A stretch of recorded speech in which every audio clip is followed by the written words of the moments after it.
What's up, guys? Welcome to Taylor Made Otaku.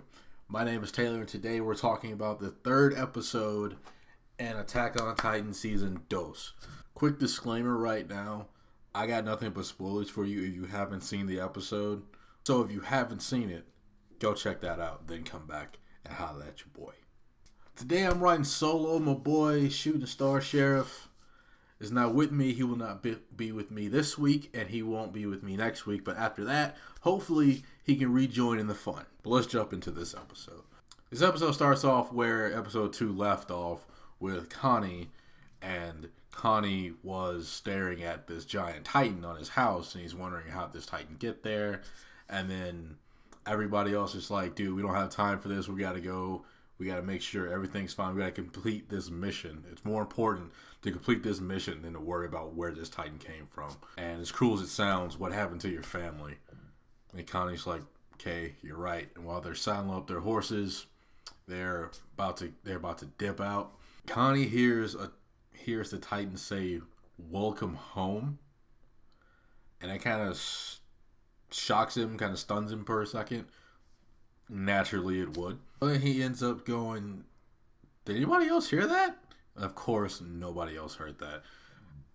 Which, it kind of sucks for Connie. But the team splits up into two different groups. One checks the east side. One checks the west side. They're both trying to find the hole where the Titans came from to see, what's going on with this. Seeing if they can stop him from the source. And they both end up going down the edge of the wall, and then they meet up with each other, and they're just like, did you find the hole? And then the other team's like, no. Did you find the hole? No. So then it raises the question, if there's no hole for them to come from, where are they coming from? But they're like, should we go back and should we check them out? And they're like, nah. All horses are tired. We're tired. We just need to rest up for the night. So they find an old castle to go and chill in. So they go and they chill. They set up camp, and they're just chilling, trying to get some rest. Then it goes to our three main characters who are now continuing in the wagon where they were in the second episode, and they're going over the research chick. I don't know her name. I'll put it over here or something. She was holding a rock or like a crystal, and she was saying this is from the female Titan, and it hadn't dissolved yet. And then they come up with this theory, her and Armin, that the walls are actually made of like hardened, I guess, Titan skin, I guess. Not really clear, it's just a theory, but it kind of makes sense since their Titan's actually in the wall. But then they come up with this plan to use Aaron to cover up the holes, and I'm kind of wondering, how's he supposed to do that? I don't know if he can just do it thinking about it, or if they have to kill him and he has to go up. I don't know how that works. If you know how that works, put that in the comment section down below. Let me know. Educate me. But yeah, they want to use Aaron to cover up the wall that was just broken. I think it was called Wall Rose.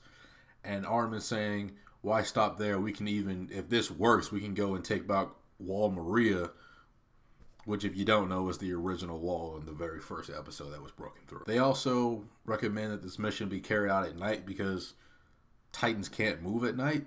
And we found out later in the episode that's absolutely wrong. They can totally move at night.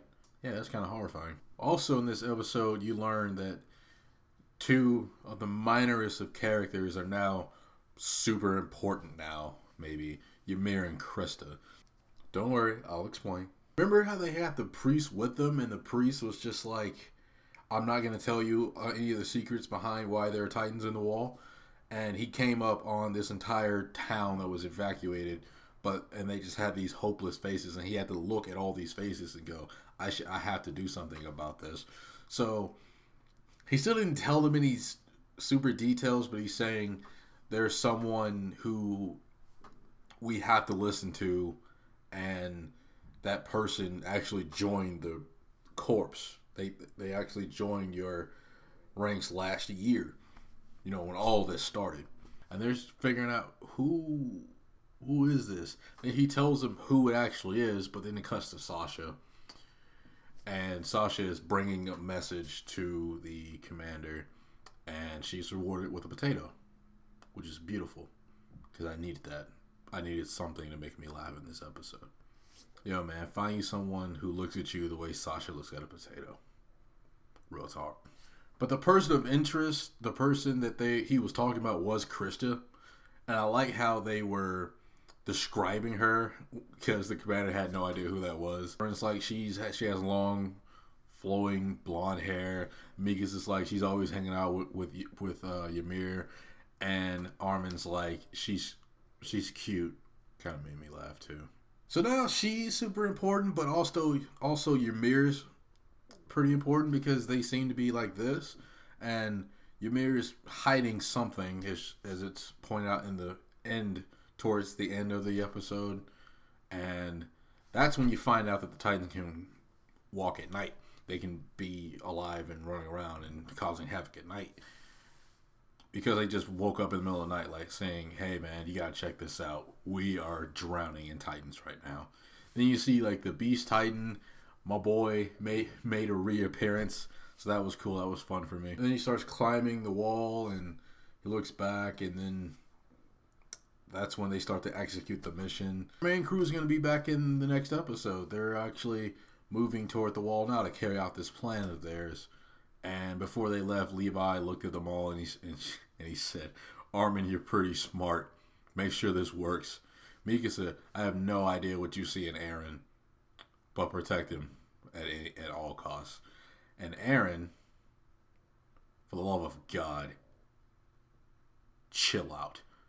Stay calm. We don't need you flying off the handle and messing up again. And they're all like, yeah, okay, we got it. So I'm pretty excited to see the next episode. This one was eye-opening. I walked in with a lot less questions than I had coming out. So I hope they're all answered, but I know how anime goes sometimes. But yeah, that's it for this video, guys. If you like this video, leave a like. If you're watching and you're interested in what's happening, you want to discuss it, put that down below in the comment section. If you like what I do here, you want to show some love, be sure to subscribe. Like I said earlier on, I'm by myself on this one, but I usually do this with Shooting Star Seraph. I'll leave a link to his channel below. Go check him out. He has a bunch of cool stuff going on over there on his channel. Till next week, guys. Peace out.